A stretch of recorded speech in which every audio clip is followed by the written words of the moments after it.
Considerado o ecossistema mais diverso dos mares e concentrando globalmente a maior densidade de biodiversidade de todos os ecossistemas, os recifes de corais representam 0,5% do ambiente marinho e cobrem cerca de 280 mil quilômetros quadrados da área global.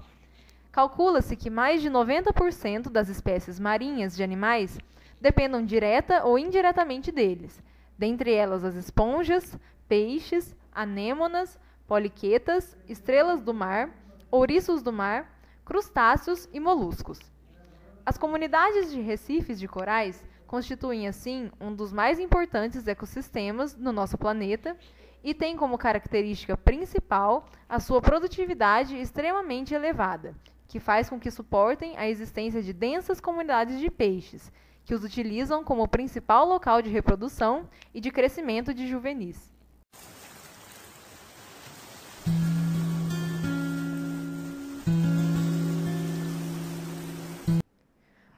Os corais pétreos têm o esqueleto calcário e para fora do corpo. Esses esqueletos crescem grudados no chão e permanecem assim durante toda a vida do coral. O local do esqueleto onde fica o indivíduo, o cálice, é repartido por paredes calcárias e septos. Para se alimentar, os corais esperam que pequenos animais se aproximem de seus tentáculos e injetam neles substâncias paralisantes. As presas são então levadas à boca e ingeridas. O corpo do animal também pode ser recoberto de muco, que adere pedaços de alimentos soltos na água e os levam à boca. Os corais de águas rasas possuem uma outra maneira de suprir as necessidades alimentares. Além da ingestão de presas, eles apresentam zooxantelas simbiontes instaladas no interior das células gastrodérmicas, que fornecem alimento em troca de nutrientes e abrigo. Estas algas também são responsáveis pela coloração destes corais.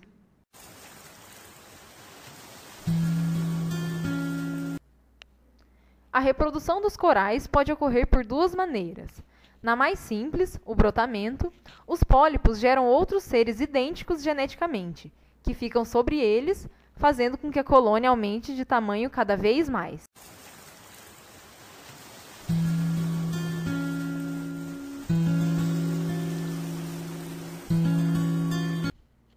Na outra forma, a reprodução sexuada, os corais produzem um conglomerado de espermatozoides e óvulos que saem com movimentos de contração pela cavidade bucal. A liberação destes pacotes é determinada pela fase da Lua e ocorre perto da Lua nova, sempre após o pôr do sol ou nas primeiras horas de escuridão. Este gatilho biológico é tão preciso que há registros de desovas no mesmo horário e dia em recifes diferentes, distantes em até 1 quilômetro.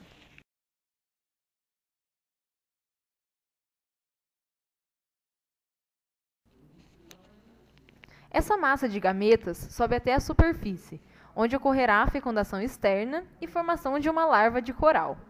Após cerca de 1 semana, a larva começa a se transformar em um filhote de coral, denominado recruta, e desce para o fundo do mar, fixando-se em uma superfície dura, o substrato do recife.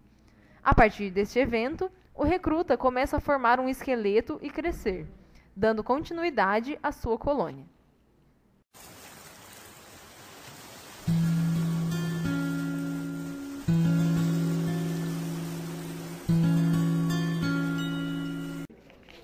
O recife é formado pelo acúmulo de novas colônias, que se sobrepõem aos esqueletos calcários dos corais coloniais que viviam no recife anteriormente.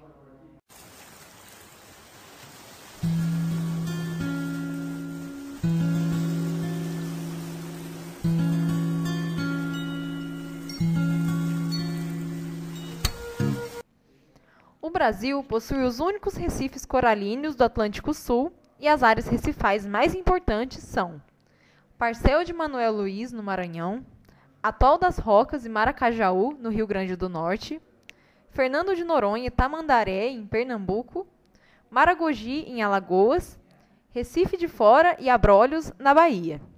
Os principais corais presentes nesses recifes, assim como outras espécies de seres marinhos associados a eles, só existem em nosso país.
Um papel muito importante nos recifes é desempenhado pelos animais herbívoros, como é o caso do budião, uma espécie de peixe que vem se tornando um importante alvo da sobrepesca no Nordeste. Ele apresenta um aparato bucal especializado para se alimentar, raspando algas foliares e filamentosas do fundo, abrindo espaço para que se instalem corais que produzem esqueletos densos e crescem mais devagar que essas algas. Logo, na ausência de predação, as algas dominariam o fundo dos recifes, ocupando seu substrato. O fenômeno do branqueamento acontece devido ao fato de algumas espécies de corais necessitarem de microalgas, as zooxantelas, para sobreviver. Elas se instalam na segunda camada de pele do coral e realizam fotossíntese para obtenção de nutrientes. O que sobra doam ao coral em troca de abrigo. O problema é quando a temperatura da água está acima do normal, pois estas algas passam a produzir água oxigenada, que é tóxica para o coral. Para se proteger, ele as expulsa, e sem elas, o esqueleto branco fica visível. Dependendo da intensidade e da duração desse fenômeno, ele pode morrer. O coral-sol é uma espécie asiática muito abundante em águas do Índico e do Pacífico, que está ameaçando a biodiversidade da zona costeira brasileira. Ele se espalha rapidamente e, em pouco tempo, domina os recifes e sufoca os corais nativos. Esses organismos apresentam uma taxa de crescimento muito acelerada e produzem uma guerra química contra os outros corais, o que leva à devastação dos corais nativos. A competição é desleal. Enquanto os corais nativos crescem menos de 1 centímetro por ano, o coral-sol cresce 3 vezes mais.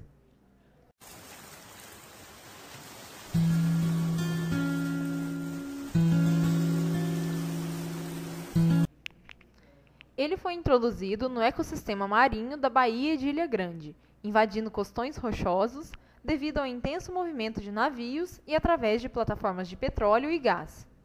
Hoje já se espalhou por Santa Catarina, São Paulo, Espírito Santo e Salvador. A grande ameaça é a migração do coral-sol pelo litoral do país, principalmente para o extremo sul da Bahia, visto que ele pode alterar uma das regiões mais ricas do Oceano Atlântico em biodiversidade marinha. Das 20 espécies de corais existentes no Brasil, 17 estão em abrolhos, sendo 8 exclusivas.